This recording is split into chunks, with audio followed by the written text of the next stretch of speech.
Hi again, everybody. Welcome into UnAnchored Boston. And the dog days of August are just about over. And we are thrilled to have, for the first time on this show, one of our all time favorite guests, the great Lenny Clarke. Well, hold on. Hey, Whoa. Wait a minute. whoa, whoa. Lynchy, you said, wait, I thought you said, when you said, Lobie, let's get Clark, I thought you were meant Caitlin Clark. A Bobby Oh, clock. Someone famous. oh, we got the wrong one? We got Lenny instead of Caitlin. I thought Well, maybe it was Jack I Clark. guess we got to go with it. Yeah. Well, Lobo, you take the intro away. Go ahead. You're always good at this. Intro away. I'm not sure. I don't know where to start, except I know that you promised to introduce me to Sandra Bullock. That hasn't happened yet. Well, she's been through a lot, Bobby. Well, so have I, Lenny. Let's not get, let's. oh my God, I have not seen her in many, many years. I hope she Okay. remembers.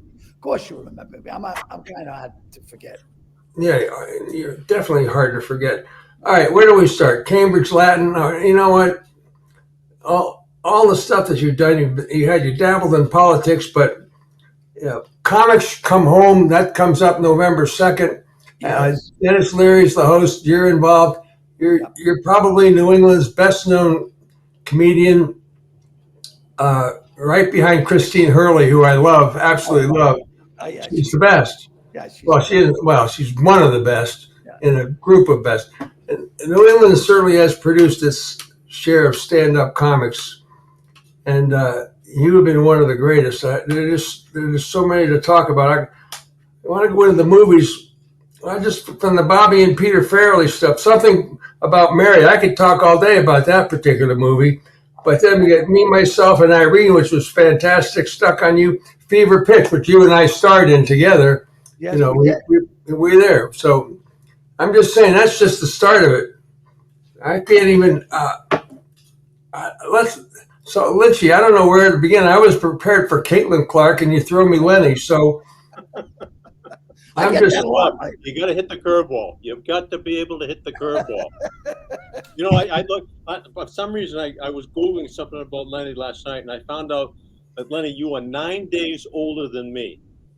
Really? You were born September 16, 1953, Right? and I was born September 25, 1953.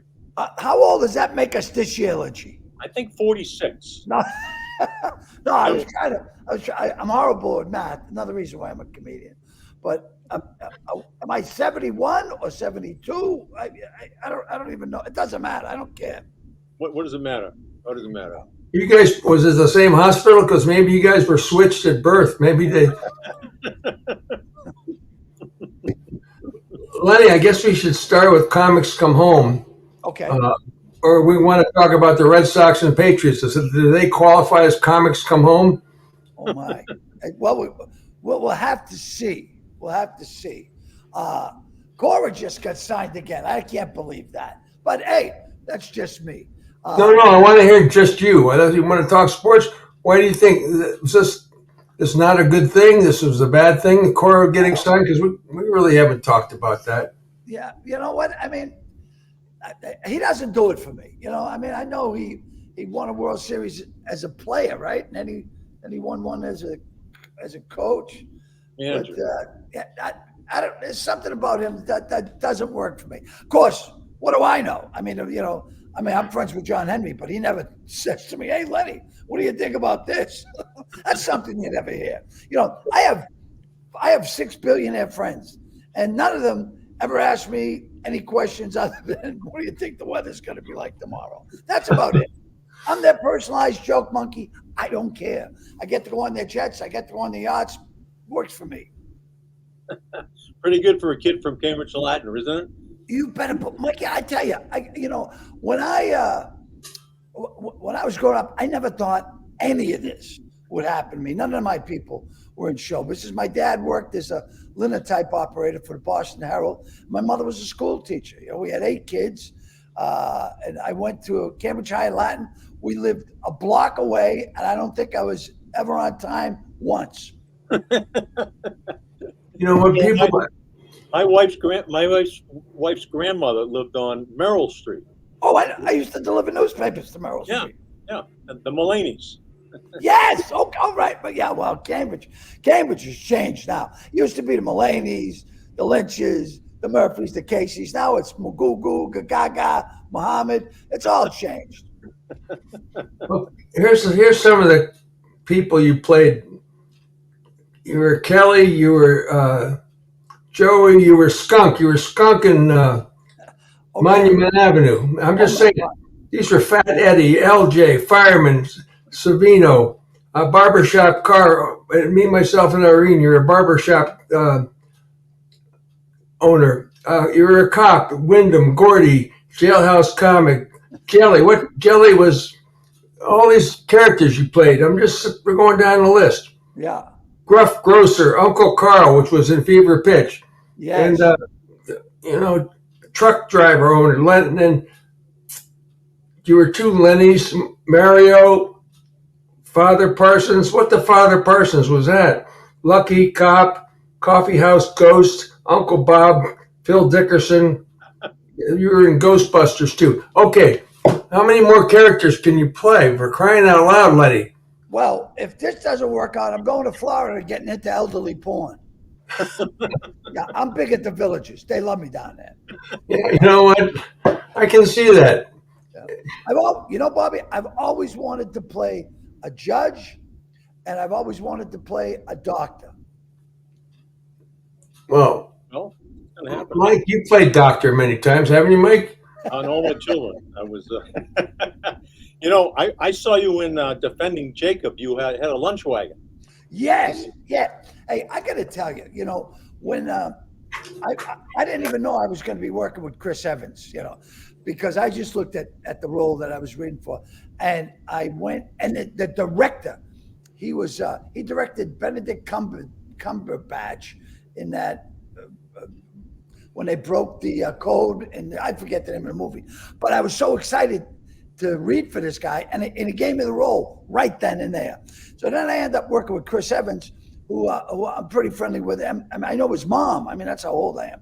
And I got to tell you, what a classy guy, both on and off the set. The way he is with the kids, and he's one of those guys. Wow, yeah, you're happy he's a superstar. He definitely deserves it, and he treats the public fantastic. What were you serving up that day when? Well, I'm pretty sure I had meatball subs, and I had a bunch of other stuff that it was really hot, so I had to make it move quick, or it would have went bad. The comics come home. This is a great concept. Dennis Leary's guys on November 2nd at the Garden, Yep. The TD Garden for the Cam Neely Foundation. This has been going on since 1995, Yep. and you guys have done an awful lot of great things for the community in this thing. I just start there. I mean, we can talk about all the great, funny things that have happened in your career, but you're on the program. I don't know if you know who else is going to be there, but Well, I tell you right now, the biggest names are Bill Burr, and Bobby Kelly, and then there's a young Asian kid I haven't met yet, and I think there's an Indian woman. I don't know. When I say Indian, I don't know what part. I can't. You can't say anything. I think she's got a dot. All right, so I don't know, and I'm pretty sure it's a Jewish kid from New York, and a couple other people, of course, Dennis, myself. But I've done it every year, but once, and that was that little police matter in Los Angeles. But we don't talk about that. But I was flying back and forth to do it. They've raised, if I'm not mistaken, $15 million. And the big thing about you guys know how when you do an event, whether it be golf or comedy, whatever, it tends to tail off. Not with this. This one seems to get bigger every year. And he just does such an amazing job. Plus, he comes out, he sings, he's got the band, and we have special guests. I mean, we've had people like John Mayer, you know what I mean? I remember I was doing something, I come out, I look, and there's John Mayer, and I went, oh my God, You never know what you're going to get at the show because there's always so many surprises. Well, it's always been a lot of fun. The great thing, as you said, how it has sustained itself through Dennis and yourself. You guys have been at the forefront of this thing. But there's constantly have been people coming back year after year after year. And of course, you tie in the Neely name with the Bruins. You got a loyal fan base right there that just comes out and supports everything. You used to be in Worcester, right, when it first started? Yes, yes. You know, we go to Worcester, and I don't know what happened out there. Somebody dropped the ball as far as the people. The people in Worcester are fantastic. Nicest people in the world. Worst weather I've ever seen. But the local government screwed up because Dennis was really happy. We were at the Worcester Centrum, and we'd sell that out. And then we ended up at the Garden. I mean, and to be able to do that, that's unbelievable. And he's the guy he works round the clock at it. And the big thing about being involved with Cam Neely, they have that Neely House where families can go and stay when a member of the family is going through the cancer treatment. And my wife, unfortunately, was going through breast cancer. And I was staying at, whatever hotel I could get in Boston, because, they're always booked. And Cam says, "What are you doing? Why don't you stay at the Neely House? I mean, you've raised so much money for it." And I said, "Okay." So we stayed at the Neely House, and we were there for like 3 weeks while she was going through the chemo and everything. And the other people that were there thought I was a chef. Because I would go down, because they have 2 kitchens, like, super kitchens. And I'm cooking up everything. I couldn't believe it. I was trying. I'd go down to Whole Foods and buy everything. And I was cooking. People go, "Oh, that chef, he's so nice." They go, "He's not a chef. He's one of the patient's husbands," And it was just, what a beautiful place. And the big thing about the Neely Foundation is, you see where the money's going. It's actually going to help people, and it's not just the Neely House. It's research and development.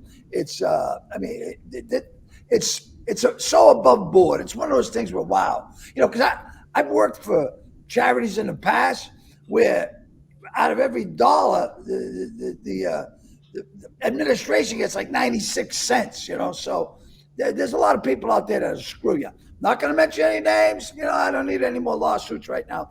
But the Neely House is so on the money, all about the money. It's a bubble, and you see where it goes.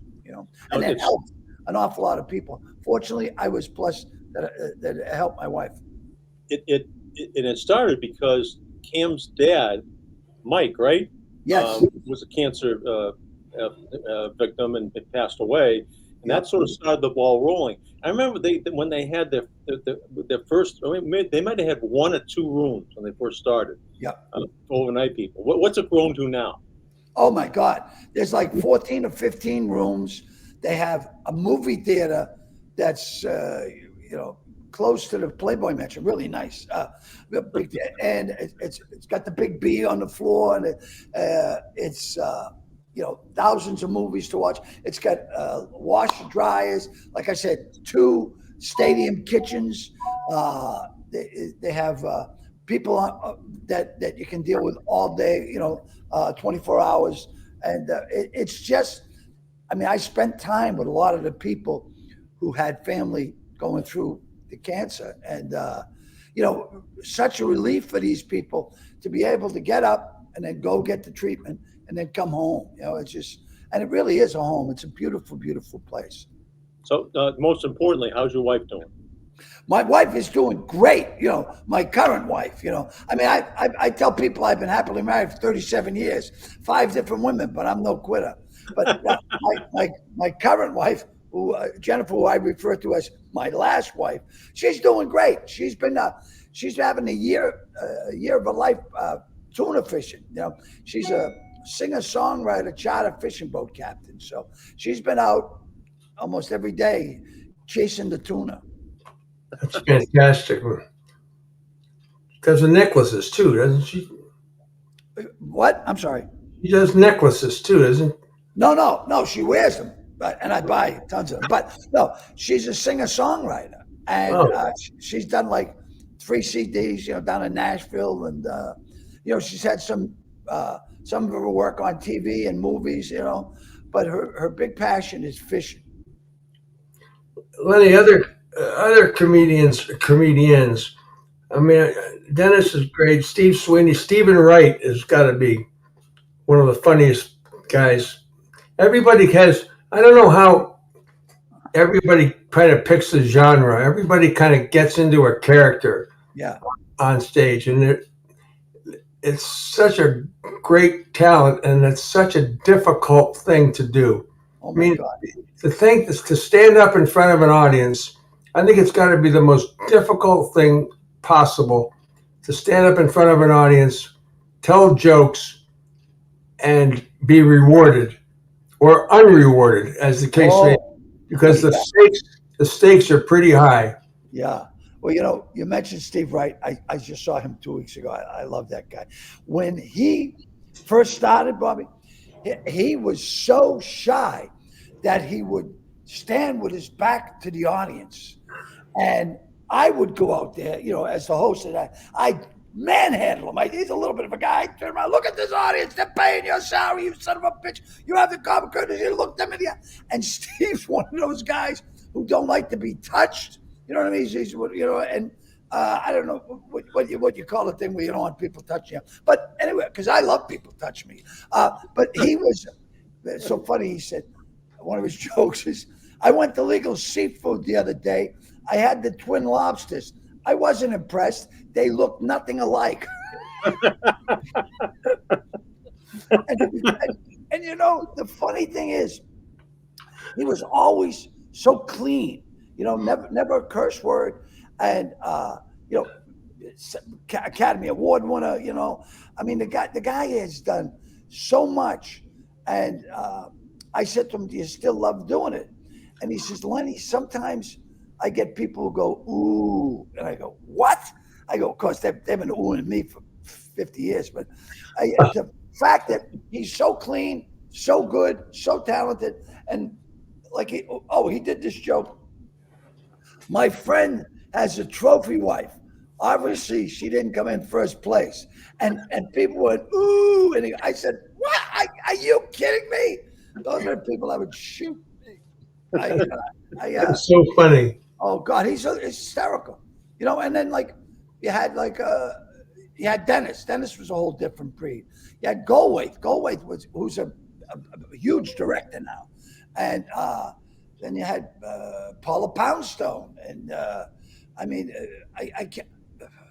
Dane Cook, Bill Burr, Louis C.K., Kevin Meaney. I mean, these are all people that went on to become like Bill Burr and CK are like superstars now. I mean, they sell out arenas and stuff. I mean, I'm still working a pizza joint. Who won Saugus? That's right. That's Giggles. Say it by name. Yeah. No. Well, fortunately, that's my brother's mind. And Bobby, we had your daughter come in and do a little set. Yeah, Mike was really great to her. Listen to me. She's pretty good. It's just a matter of doing it. You just got to keep doing it. I did it every night for like 10 years early on because I was afraid if I took one night off, I'd lose it because I had no idea what I was doing. You mentioned all these comedians, and I got to tell you, they're all funnier than me. I don't give it. I just want to be a favorite. That's all. I mean, I would go out there, and the difference between me and all these comedians, I'm insane. I mean, like I had no training. I mean, when we started doing this, a little Chinese restaurant in Cambridge called the Ding Ho, we broke every rule. There were no rules, and we just made them up as we went along. And a lot of us, there were comedians, like you mentioned, a few of them: Steve Sweeney, Don Gavin, Kenny Rogers, and George McDonald, guys who Tony V never left this town. That I'll put them up against anybody, but it's just that. A lot of the guys, the younger guys, they left and went to LA or New York, and they became superstars. And I don't begrudge them anything, and they don't owe me anything. But if they threw me a bone, that'd be good, Yeah, So, but when you say, I was going to make up a couple of things. Nikki Glazier, Yeah. when the Tom Brady roast, I thought she killed it. Oh, I did too. Yeah, yeah. But She was there's incredible. where do you, in this geographical area, it just, maybe it's not, maybe there's just as many comedians come out of Cleveland or No, Detroit or no, Cincinnati. Or no, so no. it's this geographical area that just seems to be able to produce uh, comedian after comedian after comedian, all different, but Right. all winners. Yeah, I'm pretty sure it's the water, Bobby. But I got to tell you, with the all of these guys and gals, yeah, because we got some. I mean, like Christine Hurley and Carolyn Plummer, Kelly McFarland. I mean, one after another, and it isn't like that in Detroit. It isn't like that in Cleveland. When I started like 50 years ago, there were about 100 comedians. I mean, I'm talking the superstars and everyone, just about 100 comedians. Now, 50 years later, there's about 100 people who aren't comedians. Everybody's a comedian. And you got the TikTok and the Touch Me and YouTube and You Touch and I Touch. I mean, I can't keep up with it. And you got some of these TikTok people who will go to a club and they will sell a club out 6 months in advance. And they'll go on stage and they have 3 minutes. And then, for the next 50 minutes, they're going, this person sucks. And there's no return audience, but it doesn't matter. The club owners are going, hey, they're putting asses in the seats. That's the way it is. And when I was starting out, I'd go on the road 13, 14 weeks at a time sometimes. And thank God for waitresses. I had no idea that it was ever going to end. It was like the end of disco. You know what I mean? There aren't that many clubs anymore. Clubs pop up now and then, but you still have some of your basic clubs and the major cities, but it's gone. I look at you, and before you even open your mouth, I burst out laughing. Now, some people would take that as an insult, but is it a compliment? It's one of the highest compliments that I get, because I said that about John Candy, because I would see John and I would Phil Hartman. I couldn't, whenever I had a conversation with Phil Hartman, hello, Lenny, he would just start, and I remember one day me and Mike were shooting the Lara Ketch show. We were on a set out in LA, and he was next door doing news radio. So I heard this noise of a car coming, and it was the car stopping at every speed bump. He pulls up in a brand new Magnum red Ferrari. And he said, hello, Lenny. I go, nice car, Phil. He goes, oh, just a little something from the Cheetos people. He was doing Cheetos commercials for them that weekend, and he was so good, they gave him a Ferrari on top of his salary. And funny, oh my God, there are people, Mike, there are people that Norm Macdonald, another one. I used to see Norm, and I'd break out laughing, even before he said anything, But no, I consider that a real compliment. Yeah, thank you. See, we can't. The thing is that we could not do your job, but I think you could do ours pretty easily. I don't know about that. I would suck. I would get the names wrong, and then but that's the best part, of course. That's what that's coming. That's gotta be the next way it's gonna of sportscaster talent, because just doing the highlights now just doesn't cut it anymore. You gotta get the names wrong. You gotta really pretend you're a sportscaster and not be a sportscaster. Don't you think, Lynchy? I think that's the way to go. I couldn't agree more. I had a friend of mine who was in Japan, and the Red Sox game was on, and I was sitting with Dennis Drinkwater, right? By the right. I love him. And I'm screaming and yelling, and the guy goes, "Is that Lenny Clarke?" I mean, I've been screaming. My voice now. People sometimes say, "What's the matter with your voice?" I go, "It's been like this for 40 years." My mother always, "Don't scream. You're gonna ruin your voice." I did. And I mean, I've even been to the best doctors. I've been to see. I saw Adele's doctor and Steven Tyler's doctor. He goes, "Nah, there's nothing we can do for you." And this is what it's like. I mean, the first time I heard my voice, I went, "Oh my God, I hate it." And now it's just wow. There were some times when there'll be movies or TV shows in Boston, and they go, "We're looking for a Lenny Clarke type," and I go in and I audition. I go, "No, it's not working out," and I go, "I'm Lenny Clarke, you stupid bastard." It's incredible. Hey, let me ask you about this. I'm going to pick a scene. Let's see, something about Mary. Yeah. So Ben Stiller's got his zipper stuck. Yeah. And you and Sweeney, were you outside the window? No, here's the deal. I was originally supposed to be the cop, and Sweeney was going to be the fireman, but I was so fat, I couldn't get my ass through that little window. And they took apart 3 fireman suits. I was like 320 at the time when I shot that. Because I get up, and Stiller at the time, he was such a sweat. He stayed the whole day, and read lines off stage with us. And we told him, "You don't have to stay." No, he was really good about that. But working with Steve Sweeney, oh my God. So how the 3 of you there? How did the 3 of you keep a straight face through the scene? I mean, it must have been like 50 takes just if somebody didn't lose it, right? Yeah, you know what? It was incredible because sometimes the cameraman would laugh, and when if the camera jiggles, you know what I mean, and they go, I'm sorry," because we would say stuff. All right, when we had the big reveal of the private parts, Bobby and Peter had sent out to have it made, and it was like $5,000 to have the private parts made, and we broke for lunch, and they had all these silver trays, really ritzy place, and he goes, "Oh, try this, you're gonna love this."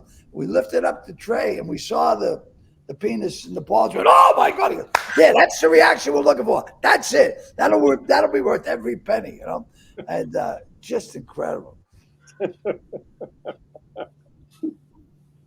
One of your great lines. I took my dad to the Colliers Country golf tournament, and so the day he died, he said, "Do you remember that day we saw Lenny Clarke out at the golf tournament and the International?" Yeah, International. And you were talking about people driving 2.5 hours to see the foliage. He says, "What are you driving that for? I got 40 fucking bags in my backyard. You come looking for nothing. You can take them away." My father laughed at that line for 20 years.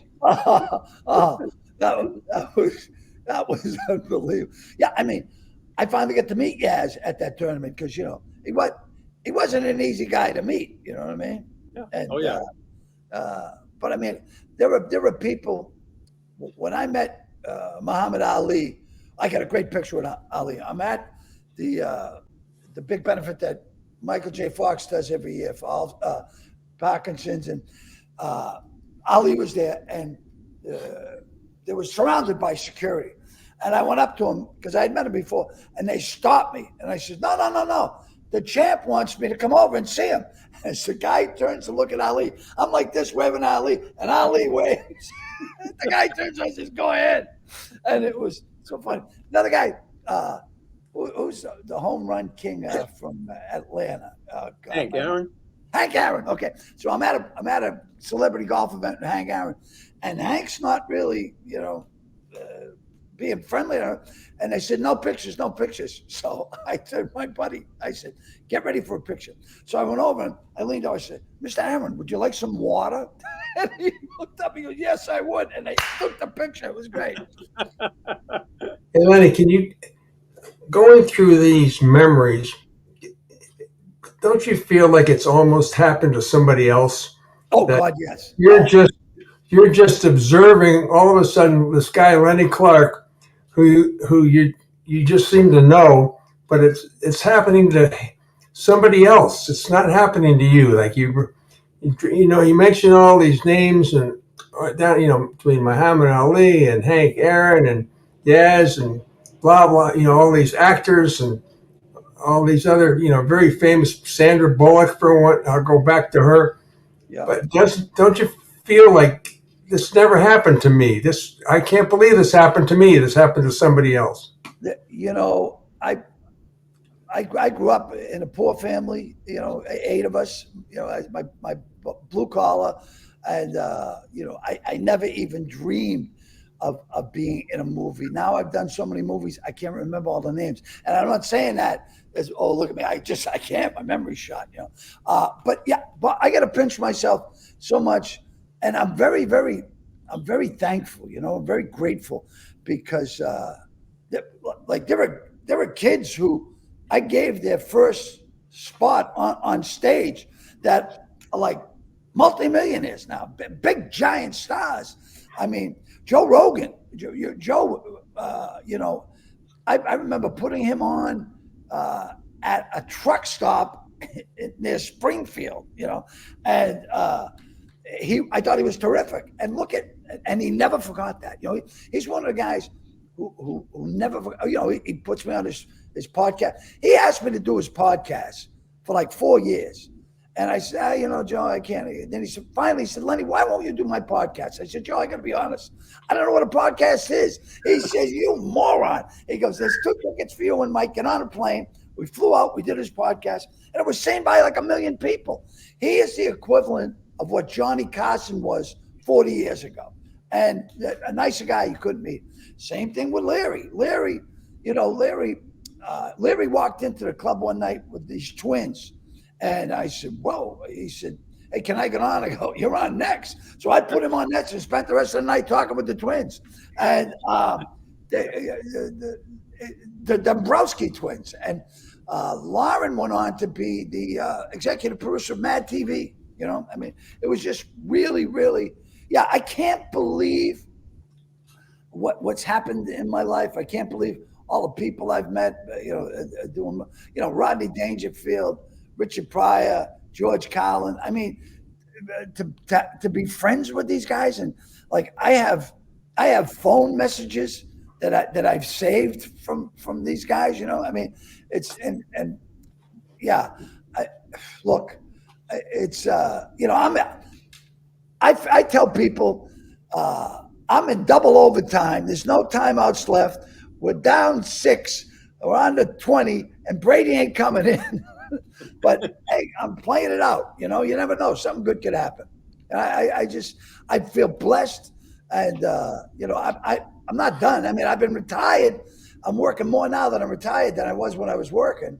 And I just lost a great one. Oh my God, I had a show on NBC about the Celtics. With Tom Werner from the Red Sox, Mike O'Malley from Yes Dear was the showrunner. Wick Grossbeck from the Celtics. I mean, and they end up winning the World Championship. And 3 weeks before they win it all, they canceled the show. And it was a great cast. And it was so good to be back on TV. Oh my God, I love, Lenny, you seem like you have a cold. I go, yeah, it was sore throat. And they go, well, why don't we have the doctor come to your dressing room? I go, yeah, why don't we? It was so nice. I mean, and every show, I think when you're an actor, especially my age, you think every show is your last one. You never know when there's going to be another one.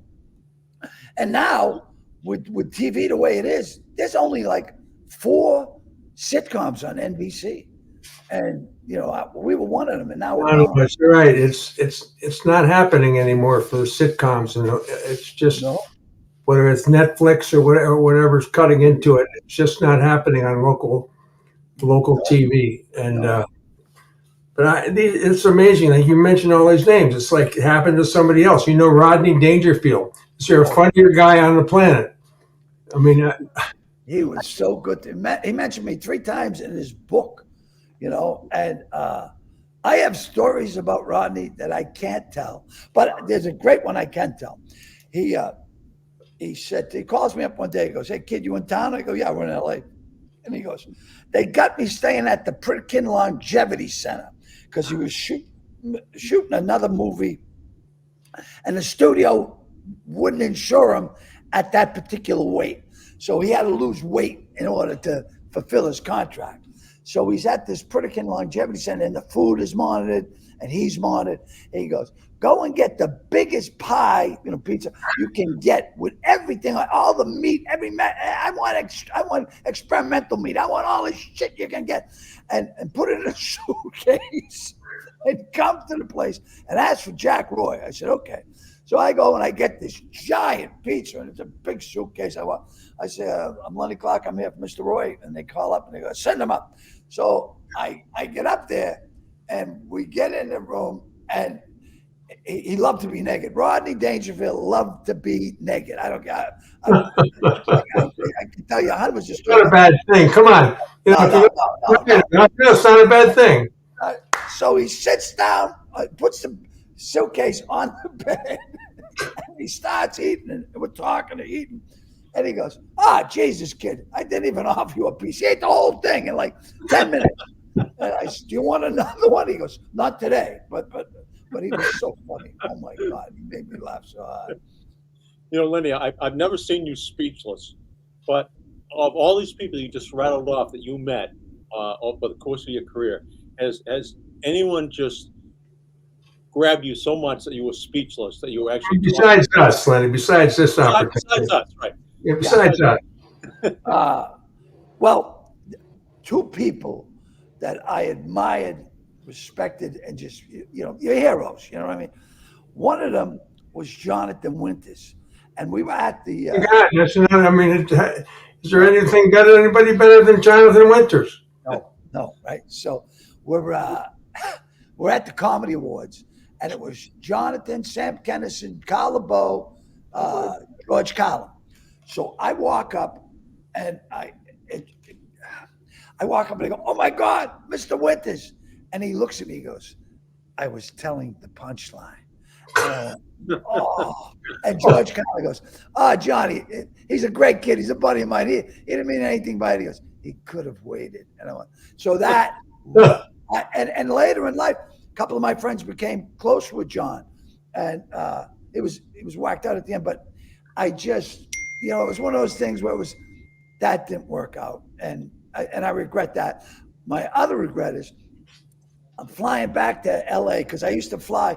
I flew from LA to Boston every weekend for 18 months.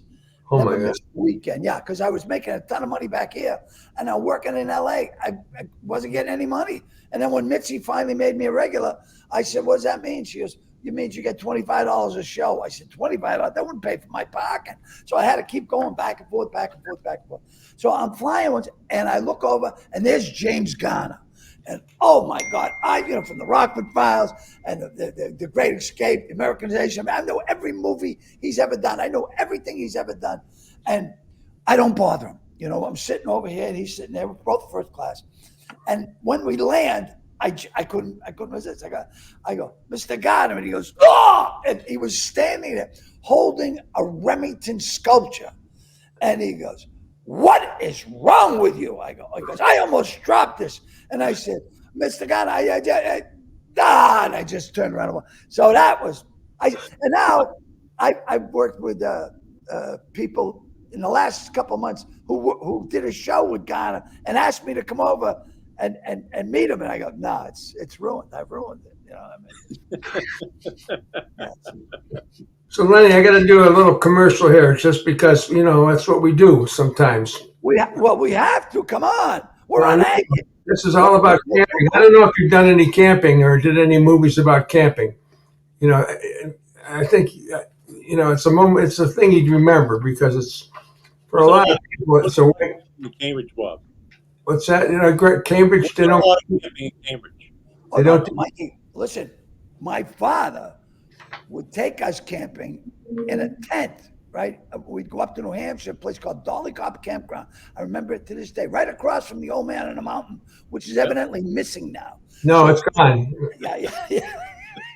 And people tried to get that. Let's start a GoFundMe for the Old Man in the Mountain. Yeah, they raised about 80 cents. So well, we were poor, and my father comes back. And when you went into the campground, there were green tents, or if someone had money, it was like a blue tent. We had this tent. It was all these colors. It looked like a circus tent. And my mother's going, Lenny, where did you get this tent? He goes, don't worry about it. And now, it was one of those tents where they used to fumigate a house. And my father thought it was trash. but he took it and we put it up, and it still had the fumes. We went in there, we all passed out. He was sitting on a rock smoking a cigarette. It was the most relaxed I've ever seen my dad in his life. But yeah, so that was our camping experience. Well, we're here to clean up camping, actually, and this is a step in the right direction because the summer sell-off event is happening right now at Cold Springs RV. First come, first served for the must-move deals on travel trailers, fifth wheelers, motorhomes, and pop-ups. If you don't know what a pop-up is, it's worth going up there just to find out. Cold Springs RV. I have a pop-up every morning. I know, I thought so. Cold Springs RV is making room. You're not the only one for the 2025 models and must move the current inventory. Great deals on the regional's largest regional selection of pre-owned models. So if you like to meet a model that's been pre-owned, this is the place to do it. Right. Get to the summer sell-off event in August at Cold Springs RV in Ware, New Hampshire. That's Ware, New Hampshire. And you're going to say where? Well, it's in Ware, which is north of Tingsboro. And you ever been to Tingsboro, Lenny? Oh, yes. I used to work at a tennis club in Tingsboro, and it was like the Bermuda Triangle. We could get in, but we couldn't get out. Yeah. And, of course, north of Tingsboro and west of Goffstown. I bet you haven't been in Goffstown, New Hampshire. Probably not. No, not yet. I got something to look forward to. There's a couple of stops left on that dance card of yours.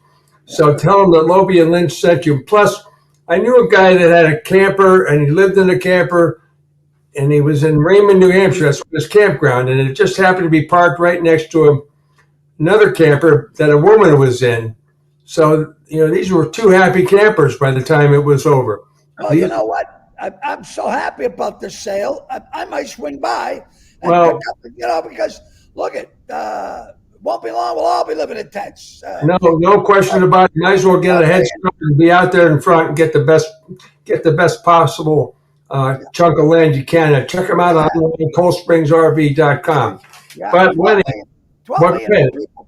Go ahead. 12 million new people came across the border last year. A lot of them be looking for tents. Right. Well, we're upgrading their tents to campers. So, Lynch, you got a question for Lenny? So we do this every week. Remember John Madden wouldn't fly. He had a Madden cruiser. He drove around. Love John. I got to meet him. Okay. See, of course, you haven't. And I met that little weasel. Who was he with? What's his name? Pat Summerall. No, I love Pat Summerall. Oh, he's the other guy he was with. Al Michaels? Al Michaels, a dick. Al Michaels. Anyone who knows Al Michaels hates him. Have you ever heard of anything different? No, you haven't. Al Michaels, dick. John Madden, great. Oh my God. Oh, his name is Al, not Dick. Oh, yeah. Yeah. Right, what are we doing? Thursday night football now? Yeah, on Amazon. Yeah. All right. Al Michaels, not Dick Michaels. All right. So, as you can imagine, Lobel and Lynch don't pay anybody to come on the show. Right. We don't pay you. I hate to break it to you right now, Lenny, but we are Cold Springs RV is creating a Lobel Lynchy cruiser that's going to be extravagant, and we're going to give each one of our guests, when it's finally built, a week to drive it cross country. The only deal is you have to pick someone to ride shotgun with you. It could be someone, a comedian, an actor, an actress, a ball player, historical figure, politician, alive, dead, past, present. So you pick one person to ride cross country with you. Who would it be? Richard Petty. Really? Yeah. Why? I always wanted to meet Richard Petty. You think of the people that you met life, and I can't believe, I'm dear friends with Bobby Orr, who, to me, the greatest ever was. On, off the ice, doesn't matter. I'm friends with Bird, friends with Big Papi, Tom Brady, all the owners. But Richard Petty, never got to meet the king. Always. Because if I could go back, if I could do my life over, I would have been an F1 racer. You know what I mean?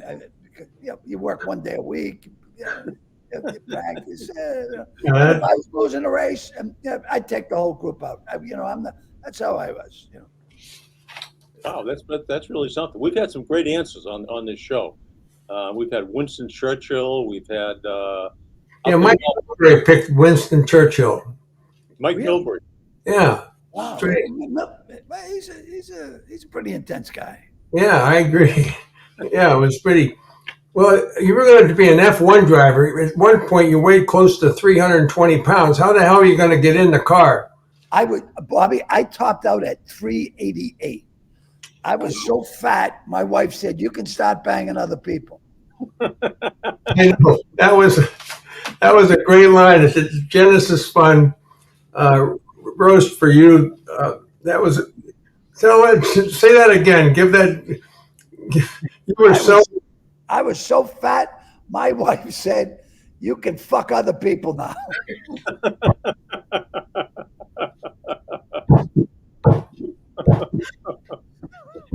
Oh, what was your favorite team growing up? Uh, well, as a kid in grammar school, it was the Red Sox because I went to St. Paul's Grammar School in Harvard Square, and I would get out of school. I'd be tossed out. Actually, they said, "That's it, Mr. Clarke. That's enough of you. Go home." I get out. I get on the Mass Ave bus, take it right up to Kenmore, walk over, and in 1967, I snuck into 44 Red Sox games. 44. 44. And when they won the pennant, I dropped from the left field, halfway up the left field wall, ran out, and I got Jim Longboard's rosin bag off the mound and stuck in my underwear. And later in life, I'm good friends with Jim now. And he said, Lenny, I'll give you $500 for that rosin bag. I go, Jim, I would give it to you as a gift. My brother's ruined it playing Sandlot with it. Can you believe that?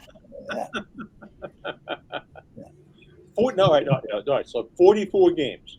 Yeah, I'm sure the 44 secret's over. games. How did you just mingle in with the crowd and just? Oh, I remember one time I was going in the grandstand next to the bleachers, and I went under the turnstile, and a guy grabs me. I go, where's my father? This man's touching me. Stick at him. This man's touching. The poor guy just put his hands up, and I ran. And then I got a job. I got a job selling Coke. I sat there drinking a Coke, watching the game, hot dogs. Once again, I'd get these jobs, because they hire you daily, and they fire me everywhere. I was horrible. But and no matter what it took, I would get into it. And they used to let you in for free after the seventh inning. But I never waited to the seventh inning. I mean, the game's already over by then, But I saw some great stuff. I saw Frank Howard break a light in center field. I mean, it was, I really, really loved the Red Sox because it was a kid. And then later, of course, the Bruins when Bobby came, and then the Pats, I mean, it's just, and the Celtics, always the Celtics, but the Celtics was tough to get in, you know what I mean? I came in through the roof one night, and there was remember the building next to the garden that had that ramp, and you get all the way up, and there'd be that one old guy. That old guy would catch me every. He knew my name at the end. Lenny, don't try it. Don't try it. Was there any damage when you put the rosin bag in your pants? I want to know what. No, there was no damage, and I felt very lucky. Well, you know what? I did that because the bigger kids who were on the field were knocking down the little kids. Like I had the Minnesota Twins thing off the scoreboard because immediately I got the rosin bag, I took off and went to the scoreboard, and people were ripping the names, the team things off. It was wild, and I got the Minnesota, and these big kids knocked me down and took that. So, but I had the rosin bag, you know what I mean? That's going to be one of the coolest things to be on the field at Fenway Park. I mean, that was like you'd have a better chance of meeting St. Peter than you would to be able to stand on the field at Fenway Park if you were a kid. Two words, Lynchy. Joe Mooney. Right? That guy would not let you go on the field. Don't touch the grass. Do not touch that grass. What is wrong with? As opposed to David Miller, who I remember one night, I'm over at Fenway, and it was my birthday. And John Henry says, "You want to go down to my seats?" Because he puts the seats right next to the dugout. I said, "Yeah." So we're down there, and he turns to me, he goes, "I know it's your birthday. If you could meet anybody in the organization, who would it be?" And I go, "Dave Miller." He goes, the groundskeeper? I go, "Yeah." He goes, "What about Manny?" I go, No, Dave Miller. So he calls up, and Dave Miller comes down. He goes, "Hello, Mr. Clarke." I go, "You know me? Oh my God!" I was so excited. I said, "John, can I go with you?" So I went to Dave's office. It's horrible, but Dave's written 7 books, and the big thing was, when I was a kid, I always wanted an amazing lawn. That was one I just wanted. I used to do a joke. I want Asian people coming. Rennie's Ron. Yeah. And yeah, I don't know if we can do that anymore. Anyway, so I became good friends with him. I had his wife and kids come down to my house in the vineyard, and he sent me this Lenny Clarke Fenway Park grass seed. And I had the Brazilian groundskeepers I had down there. I had the best lawn. It was like Fenway Park. My lawn was amazing. It was just, and but you gotta stay 24 hours a day. You gotta stay on it. It's unbelievable. There's another thing I wanted to talk about your weight loss. I mean, you were 380 something, 388. 388. Yep. But you went down. I mean, dramatically. Oh yeah. I lost 200 pounds. I went to Weight Watchers. There was this woman on the vineyard here who I'd see walking, and she lost a lot of weight. And I said, "Hey, Margaret, how'd you lose the weight?" She goes, "Lenny, Weight Watchers." I said, "Well, you want to go with me?" I said, "Yeah." So I went to Weight Watchers, and I lost like 100 pounds. And then when they didn't make me the spokesperson for weight, I was furious. I was so I went to see the Mad Russian. You know him over in Brookline. Yeah, I heard of him. Yeah. He's got like a 90% success rate for smoking. Well, every now and then, he will do this thing for food. Like a couple times a year. So I went, and he goes, "I am not the hypnotist." I listened to him, a 3-hour thing, And at the end, he goes, "Well, what do you not want to do?" I said, "Well, I want to get off chocolate cake. That was my kryptonite. And, cheese and pizza." And the next day, I end up in the North End. It didn't work. But it had got me off of Diet Pepsi and Diet Coke. He kept saying, "Do not drink Diet Pepsi. Do not drink Diet Coke." And it hooked him. And I haven't had a cola drink or soda in almost 20 years. Really? So I said, "This guy works if I want to do." So I wanted to get back. I said, "I'm off the sodas." And that must have clicked. So I believed in him. And I took me maybe 2 years to get back in with him. It was a Father's Day, I remember. And someone canceled because there's only about 20 people, but they're from Switzerland and Iran and Italy and Germany. And you go in there, and I'm ready. He says, "You don't have to pay. You were here before." I said, No, it's like $60. He says, No, I'm in. Yeah, it's a 60. I want to do it right. So we listen, and he goes, "Who wants to be first?" Me. So I said, "I don't want to eat any pastries, no cake, and something else. I forget what it was." The next day, I went to Lindell's Bakery in Somerville, and the place is packed. And they said, "Lenny, come on up to the front. What do you want?" I go, "Nothing. It worked." And I went 7.5 years without eating a pastry or anything. I have some now, but I mean, it worked. And then I lost another 100 pounds. So I went from 388 to 188. Amazing. Amazing. Then, of course, I had to have the skin cut off. You know what I mean? Because when you lose that much weight, your skin. So I did the Mass General Children's Hospital thing every year. I do the auction for them every year. And this doctor said to me, he goes, "Lenny, you do so much for us. Is there anything we can do for you?" I go, "I don't know." I go, "Well, you know what? I got this exercise." He says, "Come on backstage." So we went backstage. I lifted my shirt. He goes, "That's skin." He goes, "That's not fat." I was doing 1,000 sit-ups a day. He goes, "You're never going to lose that." He goes, "I can take that off you in one day." I go, "Really?" "Yeah." So we did this thing where abdominoplasty or whatever. It's like a tummy tuck. And it took off like 8 pounds of skin. And I mean, it was incredible. And, now I went from a 56-inch waist to a 31. I'm probably about 35 right now, but wow. I mean, I'm riding the bike again. After I'm done with you guys, I'm getting on the bike and I'm going for a ride. Beautiful. Yeah. You know what? I got one spot I got to read right here, Lenny. I mean, you probably know that. We got our sponsors. If you're looking for a new vehicle, go where Lobel and Lynch go. Go see our good friend George Gray at George Gray's Lexington Toyota. We've been customers for years, and we know George Gray will treat you right. They're family-owned and operated dealership that we trust, and you can trust as well. Go see the great George Gray, the big wheel we call him, at George Gray's Lexington Toyota, 409. I know you know this road very well, Mass Ave in Lexington. Oh, And yeah. I was there yesterday for an oil change, by the way. Great people over there, and George is a great guy. Go see him. He's on Mass Ave, which runs all the way from Lexington, all the way down into Cambridge, all the way across into Boston, across the Charles River. So you can't mess it up. You just stay on Mass Ave and you'll find it. You can also get there by bicycle. They have a bike pad. Everywhere. It's You got unbelievable. everywhere.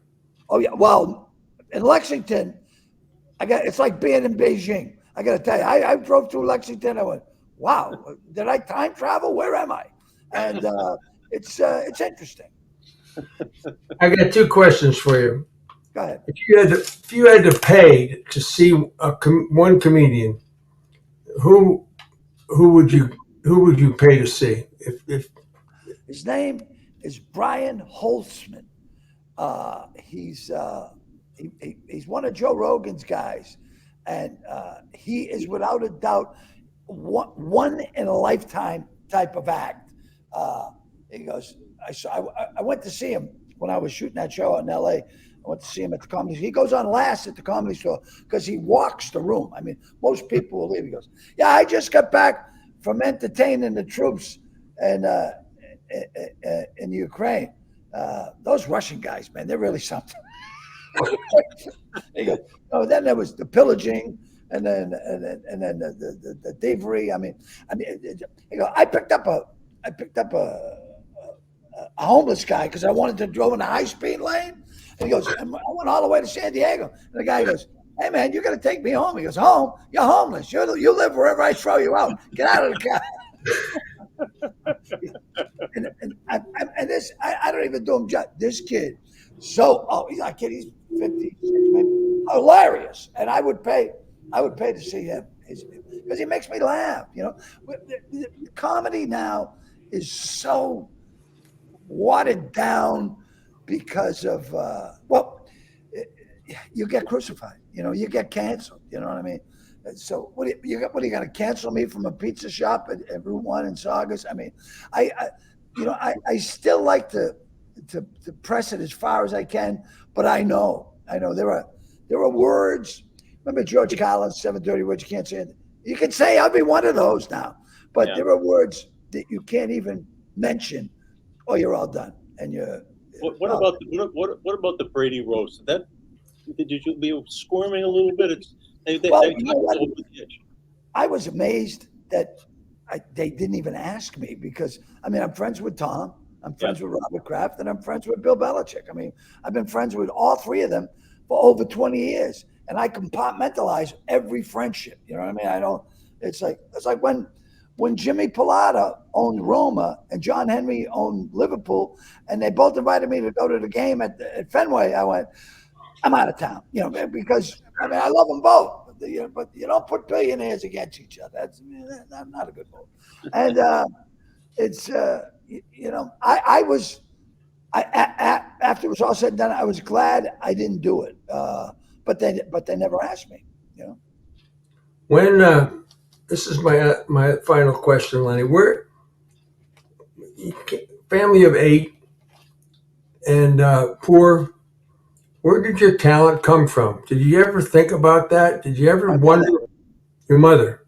My mother. My dad was very serious. You know what I mean? He was a real serious guy. And, 3 nervous breakdowns, you know what I mean? And I wasn't even the pick of the litter, you know what I mean? I have another brother, Pete, who's as funny as me. I have a sister, Debbie, who's as funny as me. I have my baby brother, the giant baby. He's funnier than all of us, but no filter whatsoever. I mean, not even attempting to filter it. But my mother, she was hysterical, and it was like, I remember once I was I had this stolen car, and she wanted me to take her to bingo, and it was expired Canadian plates, and the cops pulled us over. And my sister's in the back going, "What are we going to do?" My mother goes, "Well, somebody better start speaking French quick."